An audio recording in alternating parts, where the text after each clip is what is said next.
to community association documents.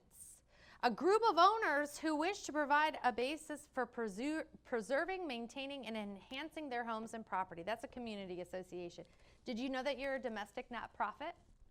Did you know that you are responsible to run your business just like Procter & Gamble? Now they are a for-profit, but they still have a board of directors. They still use the Roberts Rules of Order, and we use those within our governing body too. And keep in mind, many of you who are involved in large communities, I mean, my budget for my community is over $2 million. So I'm not running a small company. Right. I'm running a fairly medium-sized company.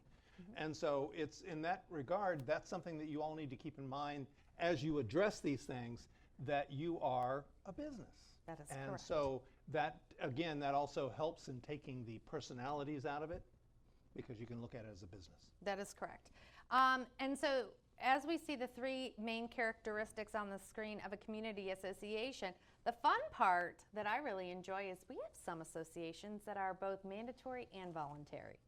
And those can be a bit challenging, not only for the boards of directors, but also for the management companies. So we do ask that if you are in a position where you have multiple classifications of your ownership, which does happen a lot, we sometimes even in active adult communities, we have senior citizens, then we have super senior citizens. And there's actually definitions within the declaration that delineate some of those things. So it's very important that you understand and actually read the definitions within your declaration, because those will be very helpful for you as well. Back to the Wild West comment. All right. Governing documents. This is a very fun slide. This is a slide that I'm thinking probably several of you are going to have some questions on. Here's something that you should know about the state of Georgia. Your bylaws don't have to be recorded in the state of Georgia. Most of our associations, almost all, do have their bylaws recorded. But I want to let you guys know that they are not a required document to be recorded, and oftentimes so Melissa, can what be happens? silent. What happens if they don't record their bylaws? How can there be weight to them? Well, there's definitely weight, because the Georgia Nonprofit Corporate Code does give them the ability to have those things. And in fact, when they are silent, even in the declaration, it falls back to the Georgia Nonprofit Corporate Code. So let me ask you this. What happens if I want to change my bylaws and they've not been recorded? Do I have to go to the entire community to make that decision? It depends. I'm quoting a very famous person, and she knows who I'm speaking of if she's listening, but it depends. It depends. And in fact, always. a lot of the answers that we're going to say today are it depends. It depends on what your governing documents say, but what Chet's alluding to is sometimes in a perfect world, when the bylaws are not recorded, sometimes the board has the ability to amend their bylaws from a board majority standpoint. Not all the time is that the case, but sometimes. And we're not talking about the declaration, we're talking about the bylaws. So, in order, we have the recorded map, plat, or plan. First and foremost, in order to even have a discussion about a community association, you have to have land, and the land requires the plat. The next thing that we have are the declarations, the CC&Rs, the master deed, the priority lease, and occupancy agreements. These are the main documents that govern the association. They govern not only the association's responsibilities, but they govern the owner's responsibilities. Yes? Specifically. This is oftentimes where you're going to see your initial use restrictions, which those are your land restrictions oftentimes. You know, it may restrict what you can or cannot put against your house, what the setback is for your fence, if you're allowed to have animals, if so, how many, or if there's a breed restriction, or my favorite, noxious activity, or what annoyances. Annoyances, yes. That is the most vague. Anything that disrupts my well-being and enjoyment of life. Oh, goodness. So, with that said, then we have the bylaws, okay? Articles of incorporation are always needed in creating a business. And then resolutions, rules, and regulations. Chet, go ahead and talk about those, because this is where it's going to get fun.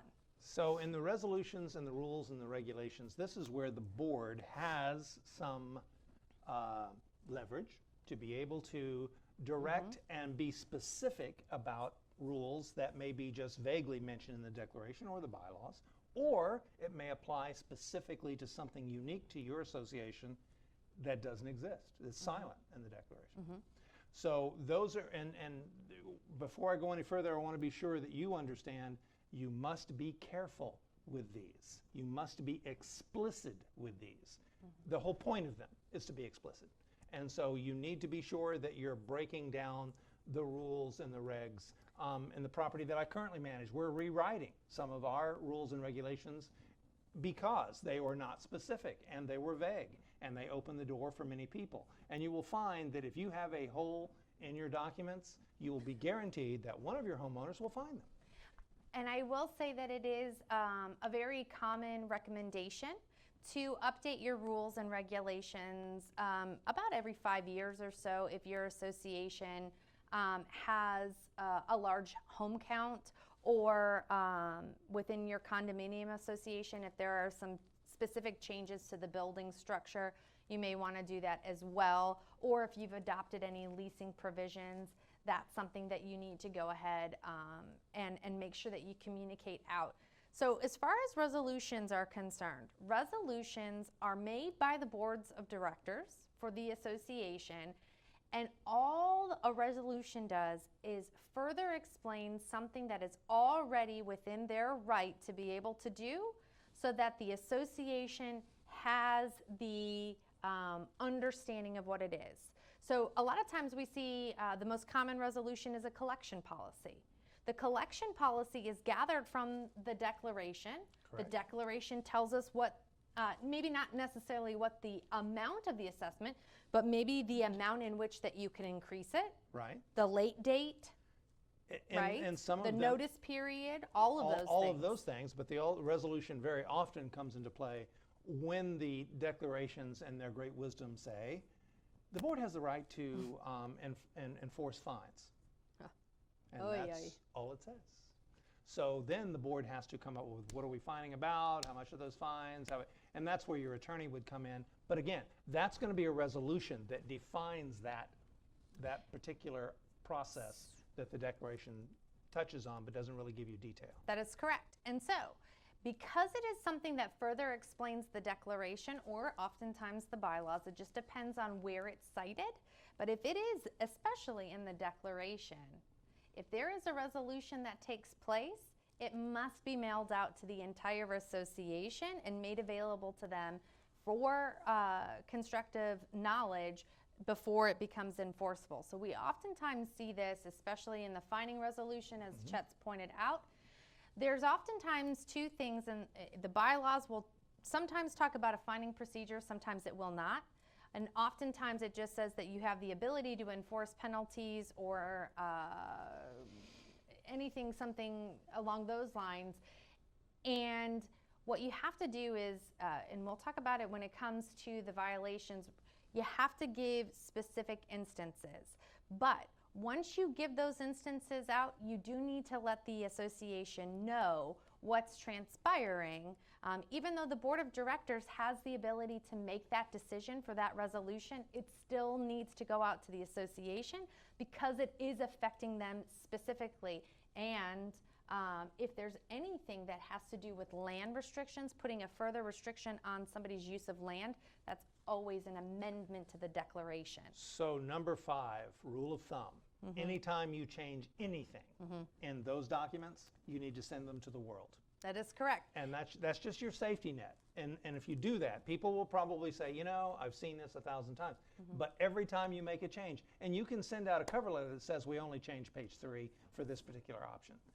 But they need to know that. And it needs to be sent by mail to everyone. Yes, I know. And snail mail is not everybody's favorite, but there are some requirements that we do have to follow that is considered due process, and sending certain things via snail mail is one of them. So, go ahead. Number 1, I want to just say one more thing about that, and I'll be quick, but it's really a heads up.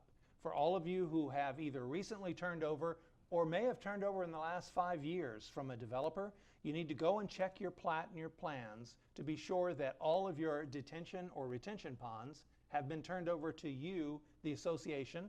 And if you have any areas like a circle in your property or a landmark that's in the middle, or your front, your monuments in front, any of those, you need to check and be sure that that land has been deeded to the HOA and it's not still in the developer's name. The fastest way to find that, friends, is going to be on the county's website.